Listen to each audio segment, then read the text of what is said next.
جب تک انسان کا بھروسہ عام انسانوں سے وابستہ رہتا ہے، دنیا داروں سے وابستہ رہتا ہے، پیسوں سے وابستہ رہتا ہے، دنیاوی معاملات کے ساتھ وابستہ رہتا ہے، تو وہ کمزور ہوتا جاتا ہے دن بدن۔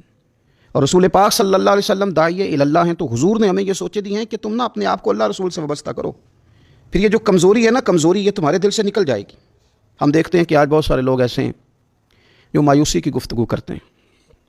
اگر غریب ہو گئے ہیں تو تب بھی ان کے جملوں میں معاذ اللہ مایوسی ہے، کہیں بیمار ہو گئے ہیں تو پھر بھی وہ گھبرائے سے ہیں، وہم کا شکار ہیں، اگر کسی جگہ کوئی آزمائش ان پر آ گئی ہے تو بھی مختلف توہمات کا وہ شکار ہو جاتے ہیں۔ اگر توجہ اللہ رسول کی جانب ہو اور وہ سوچیں جو رسول پاک صلی اللہ علیہ وسلم نے ہمیں دی ہیں ان پر توجہ ہو، تو پھر انسان کسی وہم کا شکار نہیں ہوتا، پھر وہ مضبوط زندگی گزارتا ہے اور مضبوطی کے ساتھ آگے بڑھتا ہے،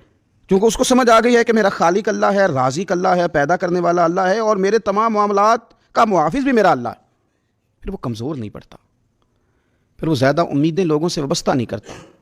دنیا داروں سے، سیٹھ و نوابوں سے زیادہ امیدیں نہیں وابستہ کرتا، پھر اس کی امیدیں اللہ سے اور اللہ والوں سے، پھر وہ اللہ رسول کی بارگاہ میں اپنے آپ کو پیش کر دیتا ہے۔ حدیث مبارکہ ترمذی شریف میں موجود ہے، راوی حضرت عبداللہ ابن مسعود رضی اللہ تعالیٰ عنہ، ذرا حضور صلی اللہ علیہ وسلم کی تربیت کرنے کا انداز دیکھیے گا۔ حضرت عبداللہ ابن مسعود رضی اللہ تعالیٰ عنہ روایت کرتے ہیں کہ نبی پاک صلی اللہ تعالیٰ علیہ وسلم نے فرمایا کہ اللہ تعالیٰ نے ہر جان کو پیدا فرمایا، ہر جان کو اللہ تعالیٰ نے پیدا کیا تو تین چیزیں رب کریم نے لکھ دیں اس کے لیے۔ ہر جان کو پیدا کیا تو اللہ نے لکھ دیا، کیا لکھا؟ اس کا رزق کتنا ہے یہ بھی رب نے لکھ دیا، عمر کتنی ہے، زندگی کتنی ہے یہ بھی رب نے لکھ دیا، اور جو اس پر مشکلات آئیں گی وہ بھی اللہ نے لکھ دی۔ اس کی حکمت کے تقاضوں کے تحت جو مشکلات آئیں گی انسان کی گناہوں کی معافی کا سبب بنے گی، نیک ہے تو درجات کی بلندی کا سبب بنے گی، تو جو مشکلات اس کی طرف آئیں گی، جو مصیبتیں، بیماریاں، تنگیاں، وہ سب اللہ تبارک و تعالیٰ کی حکمت کے تقاضوں کے تحت آئیں گی۔ اب انسان یہاں گھبرایا رہے، مایوس ہو جائے، ایک بات اب ذرا یہاں صوفیاء کہتے ہیں وہ بھی سمجھنے والی ہے، وہ کہتے ہیں کہ اصل بات یہ ہے کہ جس رب کی طرف سے تو کرم قبول کرتا ہے نا، اس کی طرف سے آزمائش بھی قبول کر۔ وہ کریم جو تیرے اوپر رحمت کے دروازے کھولتا ہے، کبھی اپنی حکمت کے تقاضوں کے تحت تجھے کسی مشکل میں ڈالے تو اسے بھی تھوڑا سا قبول کر۔ ایسا نہ ہو کہ میٹھا ہے تو فٹافٹ تو قریب کرے، اور اگر تھوڑا سا تجھے کوئی ترش رویے سے، ترش جگہ سے گزرنا پڑے تو پھر تو گھبرا جائے۔ تو اپنے مالک کے سپرد جب اپنے آپ کو کر دے گا، پھر تیری طبیعت سکون میں آ جائے گی، تیرا قلب ٹھنڈک میں آ جائے گا۔ محمود غزنوی رحمۃ اللہ علیہ مالٹا کھا رہے تھے، ایک ٹکڑا اس کا،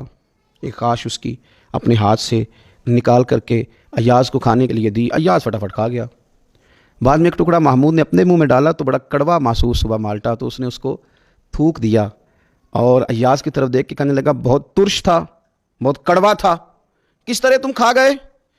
اللہ اکبر۔ تو ایاز نے جو بات کی وہ ہمیں سمجھاتی ہے کہ بندے کا رشتہ کس طرح کا ہونا چاہیے۔